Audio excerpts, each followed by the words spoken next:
2 chiffres, en quelques semaines seulement, suffisent à fissurer un récit longtemps réputé immuable sur la capacité réelle de l'État à se réorganiser. La conversion de 15 600 détenus en soldats et la reprise de 92% des zones sous pression déplacent l'image d'un État donné pour affaibli vers un mécanisme interne rapide, discipliné et mesurable. Que signifie ce basculement pour les communautés, les forces et les institutions, et pourquoi Ibrahim Traoré s'impose comme l'axe discret de cette recomposition collective? Une souveraineté nouvelle affleure déjà, encore fragile, dont la solidité sera testée par la contrainte du réel. La promesse de cette analyse est volontairement resserrée. Distinguer ce qui relève d'un pari risqué de ce qui constitue un mécanisme potentiellement reproductible sans confondre vitesse et solidité.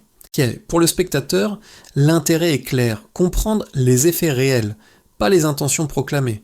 L'enjeu est double et immédiatement mesurable. Si le dispositif échoue, il fragilise la confiance institutionnelle, renforce les lectures de fatalistes et renchérit le coût politique de toute correction ultérieure. S'il tient, il ouvre une brèche conceptuelle.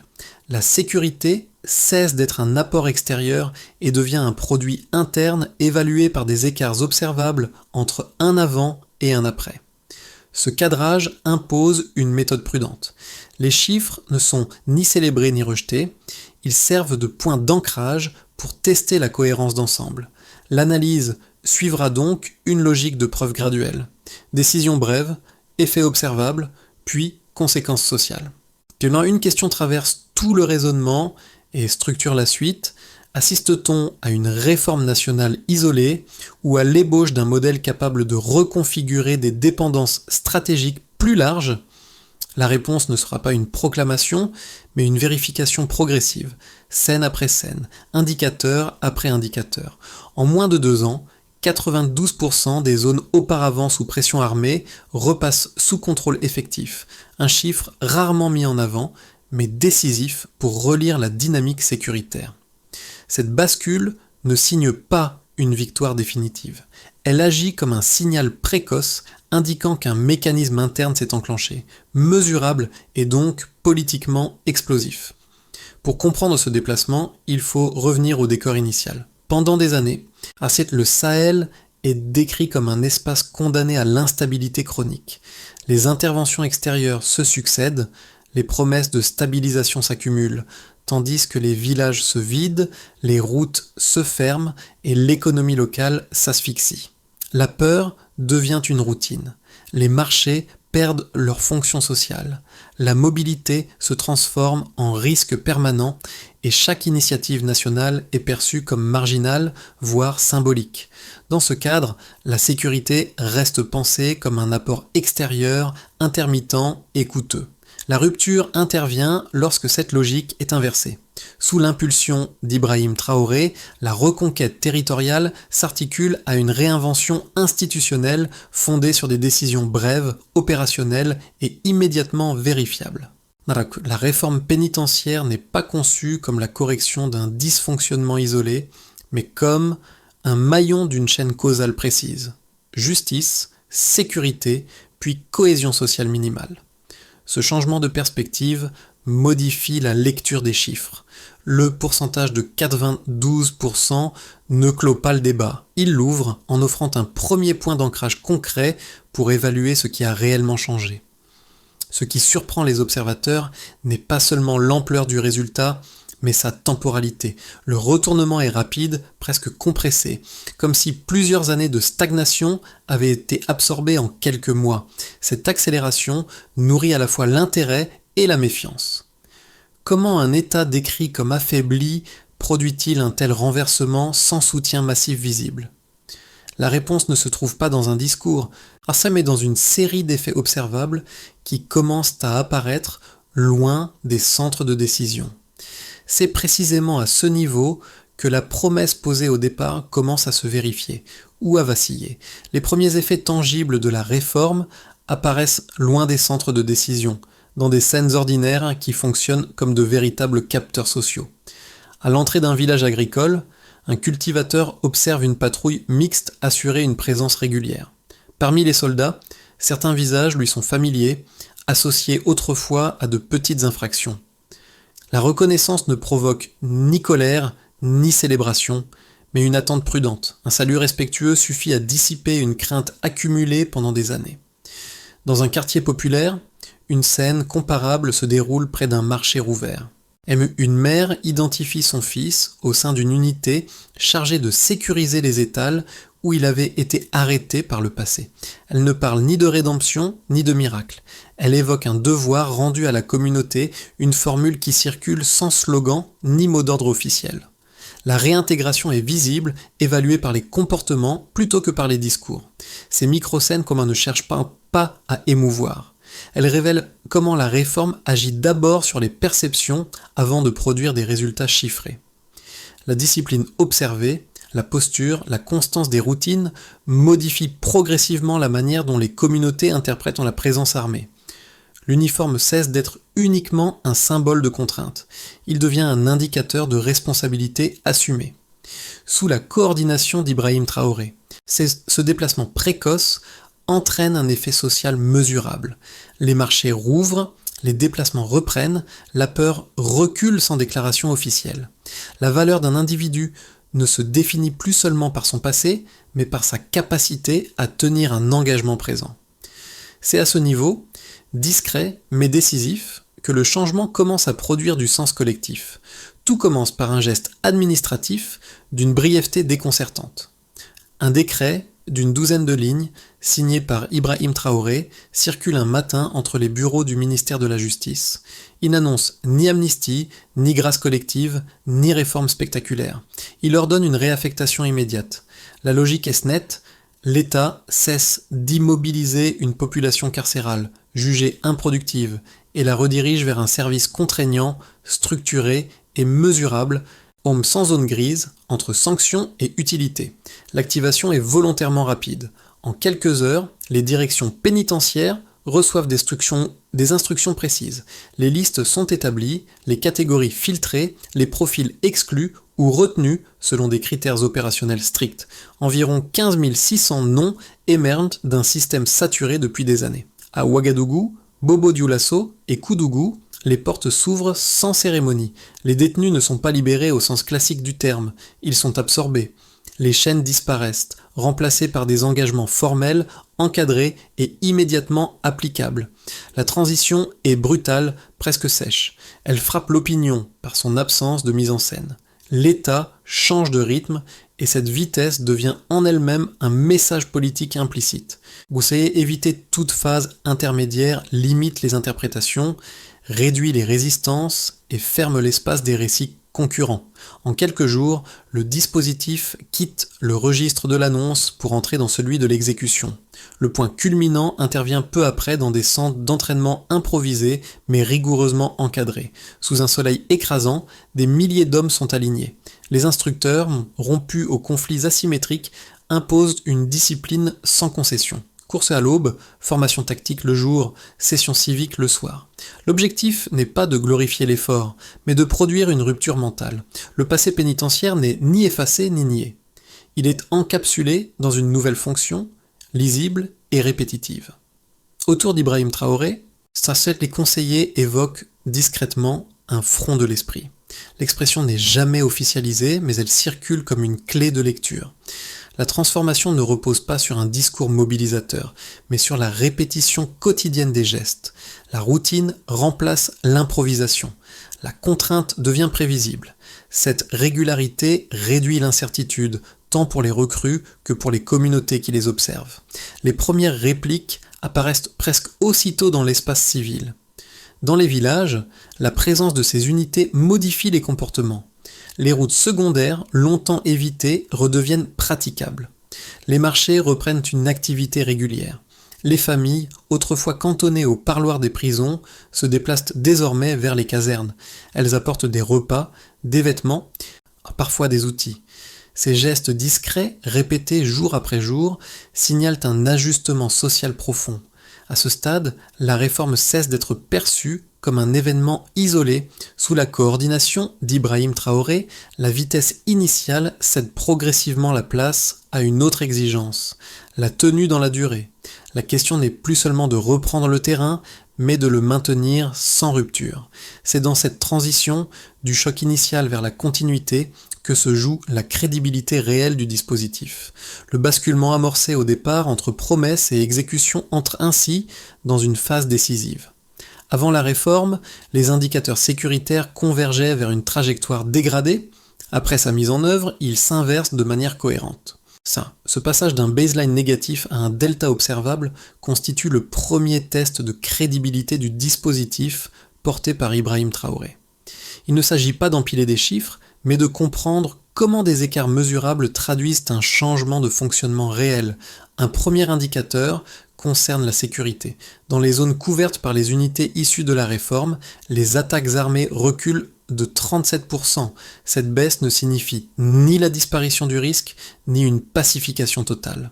Elle indique une réduction tangible de la capacité opérationnelle adverse.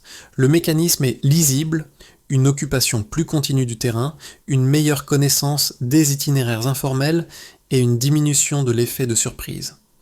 Autour de Kaya et de Dori, les embuscades passent de 27 à 17 en un trimestre, en suggérant un déplacement structurel plutôt qu'une simple accalmie ponctuelle. La topographie elle-même devient plus lisible pour les forces déployées. Un deuxième indicateur touche à l'économie rurale, souvent absente des lectures strictement sécuritaires. Dans le nord du pays, la production agricole progresse de 20 et 1% sur la période observée. Cette hausse ne reflète pas une subvention extérieure exceptionnelle, mais le retour d'une sécurité minimale permettant l'exploitation continue des terres. Les champs abandonnés redeviennent accessibles, les canaux d'irrigation sont réparés, les moissons sont protégées, plus de 600 hectares sont remis en culture grâce à une stabilisation locale des conditions de travail. Les marchés hebdomadaires reprennent leur fonction de régulation et les flux de transport cessent d'être exceptionnels.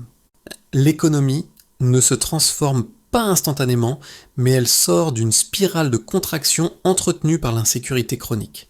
Un troisième indicateur, le plus sensible politiquement, concerne la récidive. Le taux enregistré tombe à 0 parmi les détenus intégrés au dispositif. Ce chiffre bouscule les attentes habituelles. Il ne prouve pas une perfection morale, mais indique une discipline collective orientée vers la cohérence plutôt que vers la sanction pure. Les critiques évoquent un effet de court terme ou une sous-déclaration. Pourtant, aucun cas de désertion ni de rupture de discipline majeure n'est signalé sur la période considérée. Parallèlement, 4 établissements pénitentiaires ferment, libérant des ressources redéployées vers des infrastructures civiles.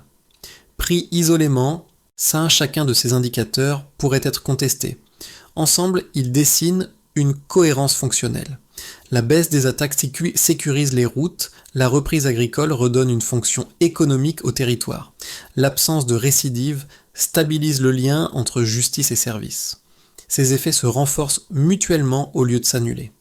Sous l'impulsion d'Ibrahim Traoré, la réforme n'est pas présentée comme une réussite morale ou idéologique, mais comme un système évalué par des écarts mesurables entre un avant et un après. La lecture la plus prudente consiste à reconnaître un déplacement réel sans conclure à une victoire définitive. Les chiffres ne garantissent pas la durabilité. Ils attestent d'une capacité nouvelle à produire de l'ordre là où dominait la fragmentation. Ce déplacement du débat est central.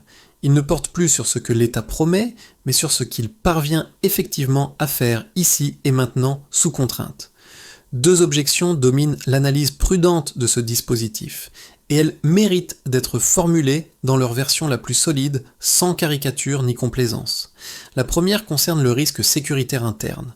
Armés et intégrés d'anciens détenus feraient peser une menace intrinsèque sur la stabilité nationale.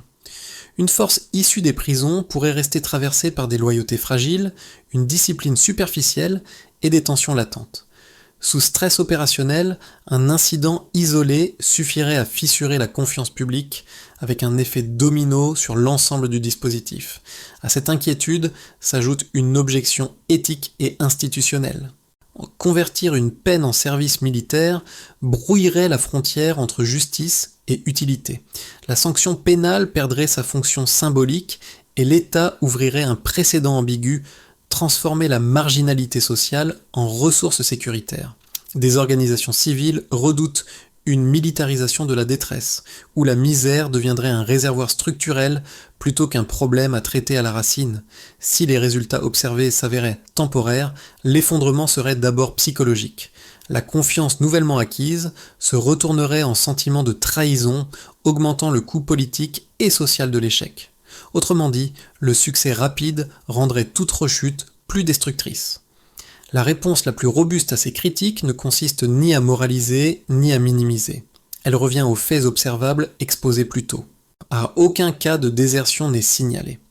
Aucune rupture majeure de discipline n'est documentée sur la période considérée. La baisse des attaques, la reprise agricole et l'absence de récidive ne prouvent pas une perfection, mais elles contredisent les scénarios les plus pessimistes.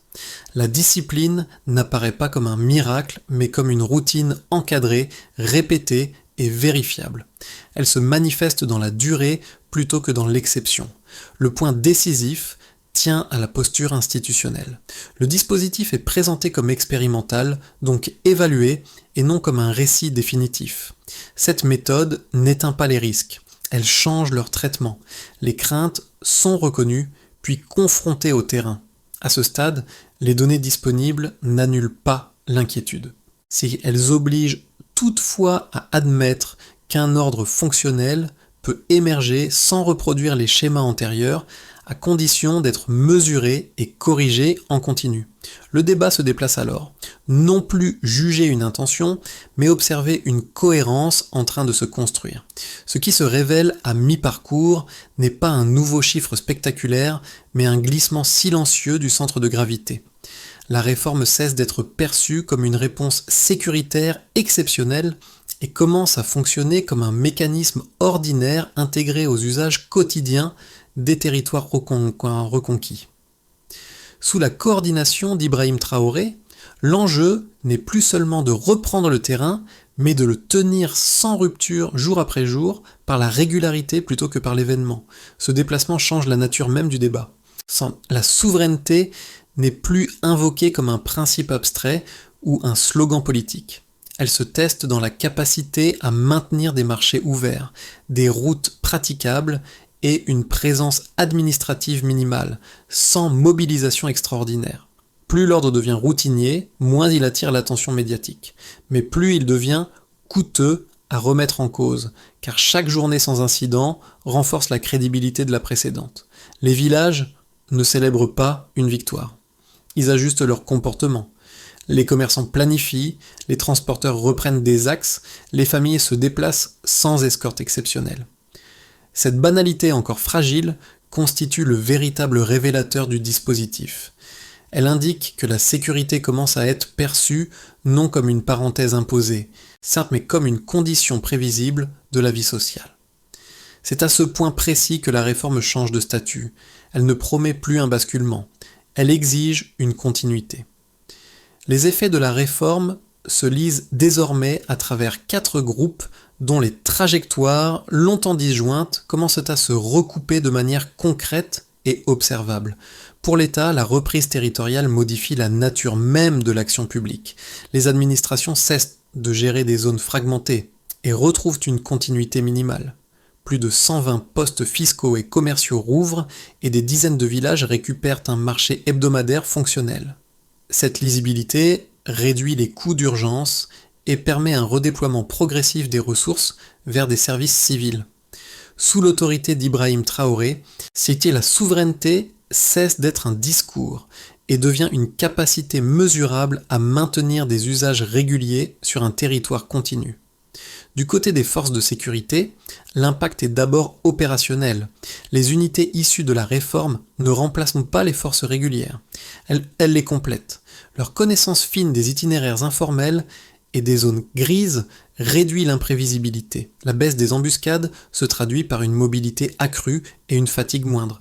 Les patrouilles deviennent plus régulières, moins défensives. Le rythme change. La mission n'est plus vécue comme une succession de crises, mais comme une présence durable, ce qui explique pourquoi les gains sécuritaires tendent à se consolider plutôt qu'à s'éroder. Pour les communautés locales, les conséquences sont immédiatement perceptibles. Les marchés rouvrent sans escorte exceptionnelle. Les transporteurs reprennent des axes longtemps abandonnés. Les artisans et commerçants circulent à nouveau dans les zones rurales. La sécurisation des champs et des canaux permettent une exploitation continue des terres. Des gestes de confiance se multiplient, repas déposés aux casernes, outils partagés, coopération spontanée. La relation entre civils et soldats se recompose. L'uniforme n'incarne plus uniquement la contrainte. Il devient un indicateur de protection encore fragile mais reconnu. Enfin, pour les acteurs régionaux, l'effet est stratégique. Le Mali et le Niger envoient des délégations pour observer le dispositif, non par fascination idéologique, mais par pragmatisme.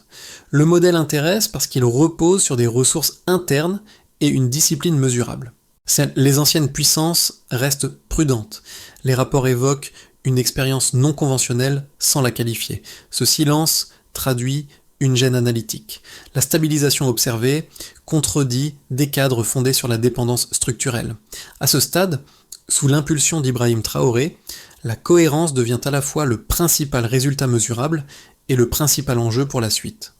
À l'horizon de 6 à 12 mois, 3 trajectoires plausibles se dessinent. Elles ne décrivent pas des certitudes, mais des chemins conditionnels fondés sur des éléments déjà observables. La différence entre ces scénarios ne tient pas à un événement spectaculaire à venir, mais à la manière dont la dynamique actuelle est consolidée, corrigée ou fragilisée dans le temps. Le scénario de base prolonge la tendance sans accélération notable. Les routes sécurisées restent praticables, les marchés rouverts continuent de structurer la vie locale et les unités issues de la réforme s'intègrent progressivement aux forces régulières. Les gains agricoles observés se stabilisent sans nouvelle poussée, mais sans recul marqué. La baisse des incursions armées se poursuit à un rythme modéré. Dans cette configuration, la réforme s'inscrit dans une continuité administrative. Moins de discours, davantage de procédures et une évaluation régulière des écarts entre objectifs et résultats. Sous la coordination d'Ibrahim Traoré, la stabilité demeure fragile, mais elle devient prévisible, ce qui constitue déjà un changement majeur dans un contexte longtemps dominé par l'urgence. Le scénario optimiste repose sur une amplification maîtrisée. La coopération entre civils, unités mixtes et forces régulières s'approfondit. Les anciens détenus les plus aguerris deviennent encadrants, renforçant la discipline et la transmission des routines. Les échanges régionaux s'intensifient avec des formations conjointes observées par des délégations voisines. Le Burkina Faso glisse alors d'un statut d'expérimentation à celui de référence technique, non par rupture idéologique, mais par diffusion progressive d'un modèle adaptable. Ce scénario suppose une constance politique, une logistique soutenable et l'absence d'incidents majeurs capables de rompre la confiance accumulée. Le scénario défavorable ne provient pas d'une pression extérieure directe, mais d'une faille interne. Un incident disciplinaire grave, une rupture de commandement ou un épuisement logistique suffirait à fissurer la crédibilité du dispositif. Le contre-coup serait d'abord psychologique. Les critiques trouveraient un terrain fertile, les partenaires prudents suspendraient leur observation active et une lecture fataliste pourrait se réinstaller. L'échec ne serait pas total, mais il renchérirait considérablement le coût politique de toute relance. Face à ces trajectoires, une recommandation de méthode s'impose. Ne pas confondre vitesse et solidité. Avancer par consolidation plutôt que par accumulation, mesurer chaque étape avant d'en ouvrir une nouvelle. C'est sur cette discipline du temps, plus que sur un nouveau chiffre, que se jouera la suite. Pour une partie de la jeunesse urbaine, la réforme cesse d'être un mécanisme institutionnel abstrait et devient un miroir.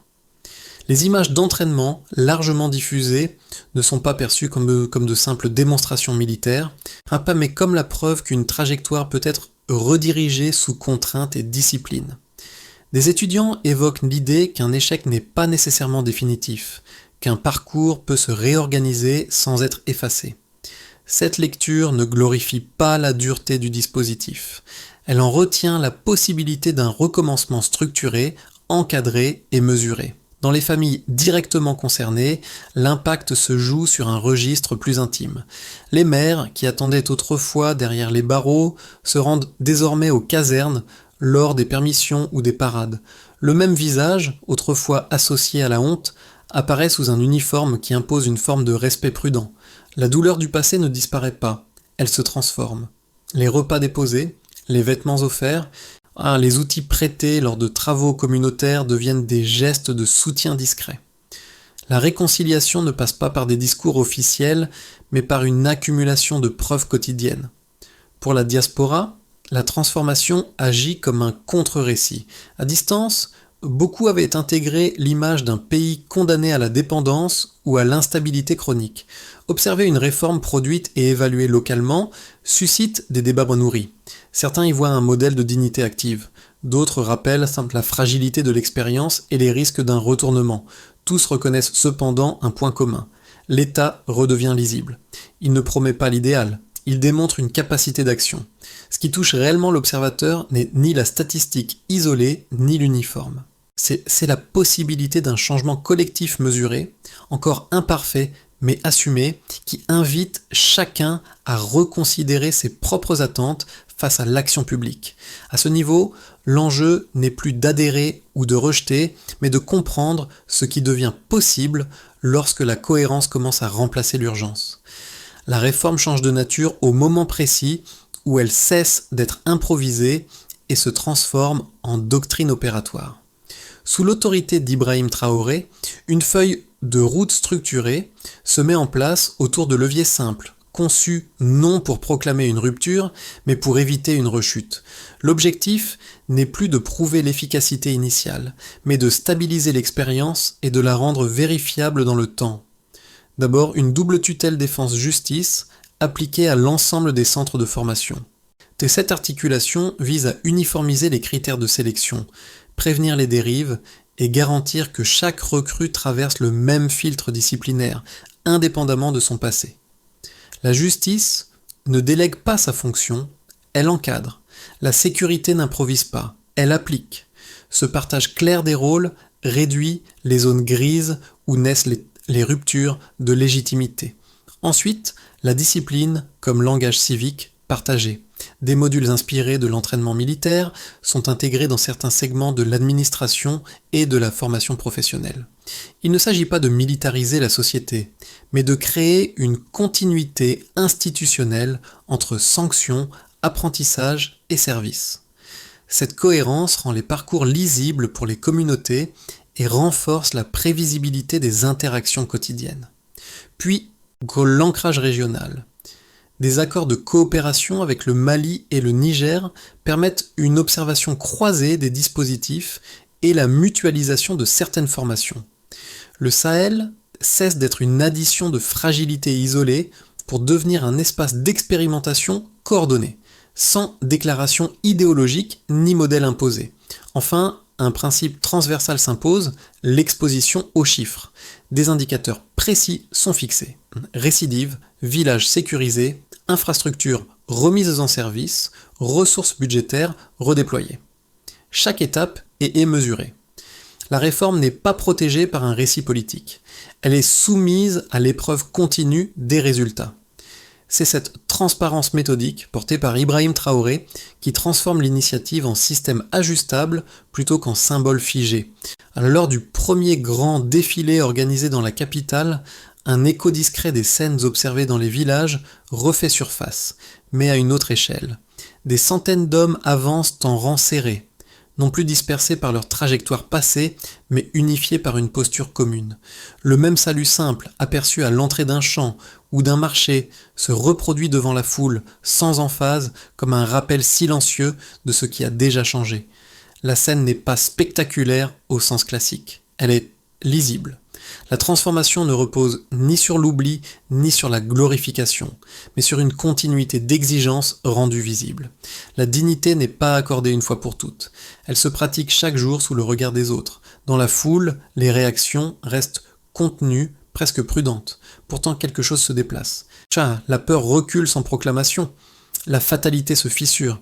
Au milieu des rangs, Ibrahim Traoré ne se tient pas à distance. Il marche, observe, ajuste. Le geste importe plus que le discours. La réforme ne nie pas le passé. Elle exige une tenue nouvelle. Ce rappel, incarné plutôt qu'énoncé, agit comme un fil conducteur reliant les micro-scènes du quotidien à cette image collective. La phrase qui circule sans être scandée résume l'ensemble du parcours. La valeur d'un individu se prouve dans l'engagement présent. C'est dans cette répétition tranquille, plus que dans l'événement, que se loge la charge émotionnelle la plus durable du dispositif. La trajectoire décrite ne demande ni adhésion préalable, ni rejet réflexe. Elle invite à une discussion éclairée fondée sur des faits observables plutôt que sur des intentions prêtées. Censé rien ici ne relève d'un modèle à exporter tel quel, ni d'une exception à sanctuariser. Ce qui est exposé, c'est une possibilité, celle d'une action publique qui accepte ses contraintes, mesure ses écarts et ajuste ses choix sans se réfugier dans le récit. Pour l'observateur, l'enjeu dépasse le cas particulier du Burkina Faso. Il touche à une question plus large. Jusqu'où une société en crise peut-elle aller lorsqu'elle décide de produire ses propres réponses avec ses ressources internes, ses risques assumés et ses responsabilités partagées? Quels critères permettent de juger une réforme autrement que par ses slogans, ses alliances ou ses promesses initiales? Sous la coordination d'Ibrahim Traoré. L'expérience décrite ne cherche pas à clore le débat, elle l'ouvre. Elle propose de déplacer le regard de l'événement vers la routine, passer de l'annonce vers la tenue dans le temps, examiner ses faits, confronter les lectures, questionner les limites, sans nier les déplacements réels, constitue déjà une forme de participation civique. La discussion reste ouverte. Elle ne demande pas une conclusion définitive, mais une attention continue à ce qui devient possible lorsque les certitudes vacillent et que la cohérence commence, lentement, à remplacer la fatalité.